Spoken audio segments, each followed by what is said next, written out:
নমস্কার, আমি গৌতম কুমার পাল, সহকারী অধ্যাপক পদার্থবিজ্ঞান, বাঁকড়া ডিগ্রি কলেজ, ঝিগরগাছা, যশোর। তারিখ 24/6/2021। এই ভয়াবহ করোনা মহামারীকালে তোমরা বাড়িতেই অবস্থান করবে, বাইরে গেলে অবশ্যই মাস্ক ব্যবহার করবে। পদার্থবিজ্ঞান দ্বিতীয় পত্রের অনলাইন ক্লাসে প্রথম বর্ষ এবং দ্বিতীয় বর্ষের ছেলেমেয়েদের স্বাগতম, অভিনন্দন। আজকের অধ্যায় তাপগতিবিদ্যা, প্রথম অধ্যায় পদার্থবিজ্ঞান দ্বিতীয় পত্র। আজকের পাঠ্যসূচি আছে ইঞ্জিনের দক্ষতা ও বিশৃঙ্খলা বা এন্ট্রপি। তো প্রথমে আমরা জানবো ইঞ্জিনের দক্ষতা। তার আগে জানবো আমরা ইঞ্জিন, তাপ ইঞ্জিন কি। যে যন্ত্রের সাহায্যে তাপ শক্তিকে যান্ত্রিক শক্তিতে রূপান্তর করা হচ্ছে তাকে বলা হচ্ছে তোমার তাপ ইঞ্জিন, যেমন বাষ্প engine, petrol engine, diesel engine. এরপর হচ্ছে ইঞ্জিনের দক্ষতা। ইঞ্জিনের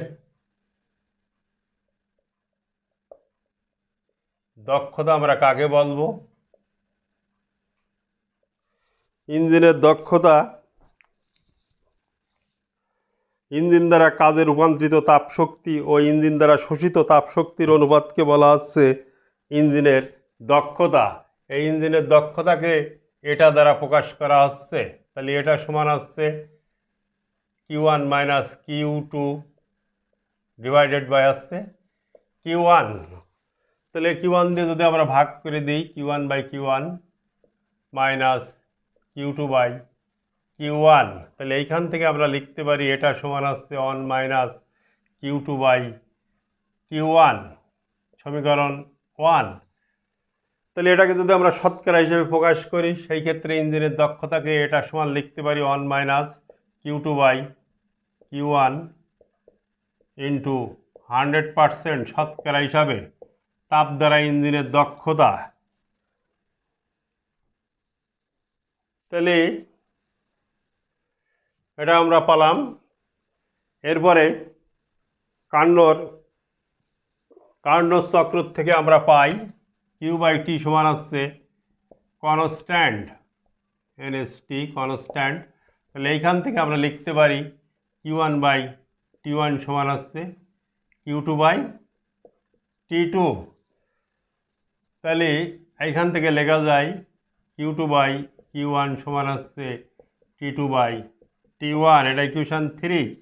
এখন সমীকরণ যদি 1 থেকে পাই, ইঞ্জিনের দক্ষতা এটা সমান, তাহলে 1 মাইনাস Q2/Q1, এই Q2/Q1 এর পরিবর্তে লিখব 1 মাইনাস T2/T1।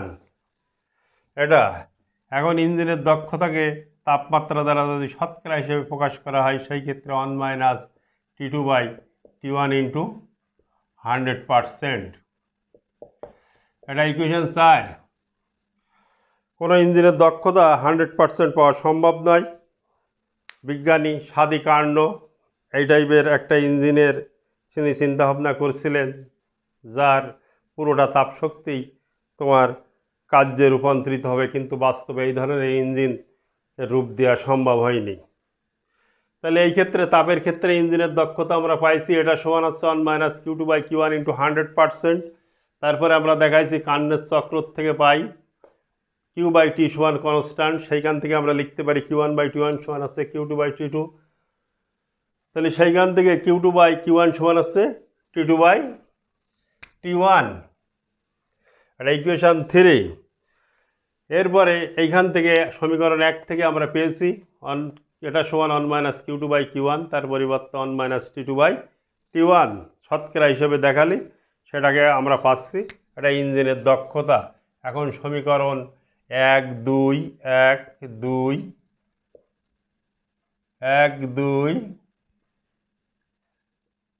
4, 5, 4 ও 5 প্রত্যেকটাই আছে ইঞ্জিনের দক্ষতার সমীকরণ। 1, 2, 3, 4 ও 5 প্রত্যেকটা আছে ইঞ্জিনের দক্ষতার সমীকরণ। এরপর দেখবো আমরা এন্ট্রপি বা বিশৃঙ্খলা।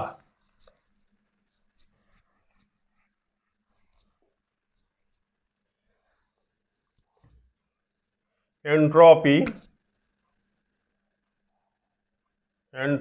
বা বিশৃঙ্খলা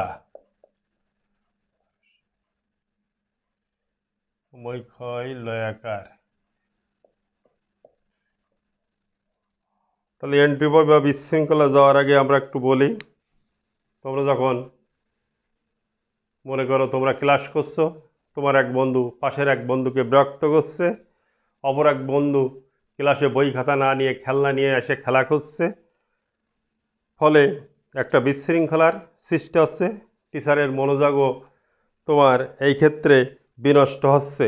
সেই ক্ষেত্রে এন্ট্রপির সংজ্ঞায় আমরা বলতে পারি কোনো সিস্টেমের বিশৃঙ্খলা সূচক পরিমাপকে বলা হচ্ছে তোমার এন্ট্রপি।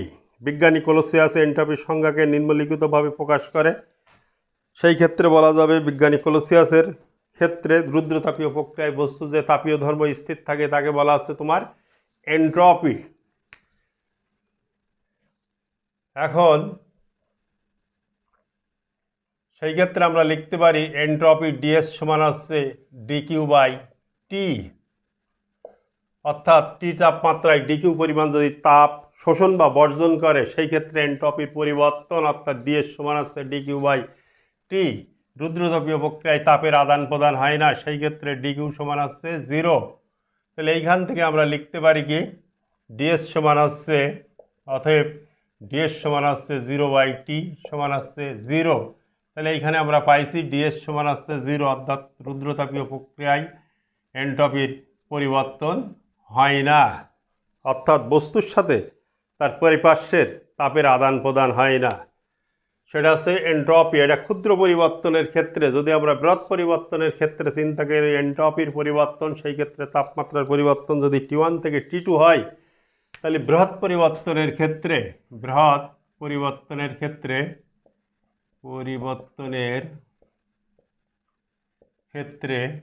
এন্ট্রপি, সেই ক্ষেত্রে এন্ট্রপি হবে ডেল এস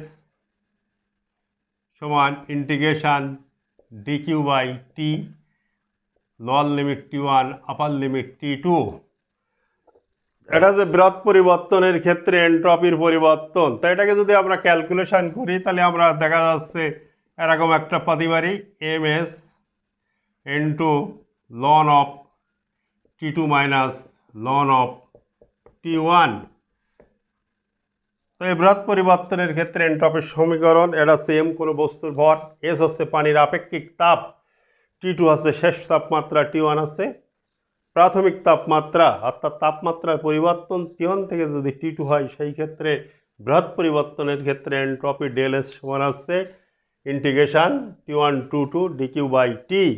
এটা ক্যালকুলেশন করলে এই ধরনের একটা ফর্ম পাওয়া যাবে। এখান থেকে তোমার অঙ্ক কষতে হবে এন্ট্রপির পরিবর্তন। তাহলে আজকে আমরা জানলাম ইঞ্জিনের দক্ষতা কি, ইঞ্জিনের দক্ষতার সমীকরণ, ওইটাকে আমরা 4টা দেখাইছি সমীকরণ। তারপরে আমরা শতকরা হিসাবেও দেখিয়েছি। তারপরে আমরা দেখাইছি তোমার এন্ট্রপি কাকে বলে, রুদ্রতাপীয় প্রক্রিয়ায় বস্তুর যে তাপীয় ধর্ম স্থির থাকে সেটা আছে এন্ট্রপি, সেই ক্ষেত্রে ডিএস সমান আছে ডিকিউ বাই টি।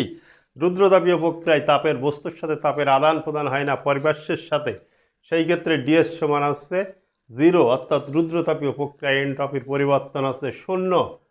আবার বৃহৎ পরিবর্তনের ক্ষেত্রে অর্থাৎ কোনো বস্তু তাপমাত্রা প্রাথমিক তাপমাত্রা যদি T1 হয়, শেষ তাপমাত্রা যদি T2 হয়, সেই ক্ষেত্রে এন্ট্রপির পরিবর্তন ডেল এস সমান হচ্ছে integration T1 T2 DQ by টি। তো এটাকে ক্যালকুলেশন করলে তোমার এরকম একটা ইকুয়েশন আসবে, M S ln of T2 minus ln of T1।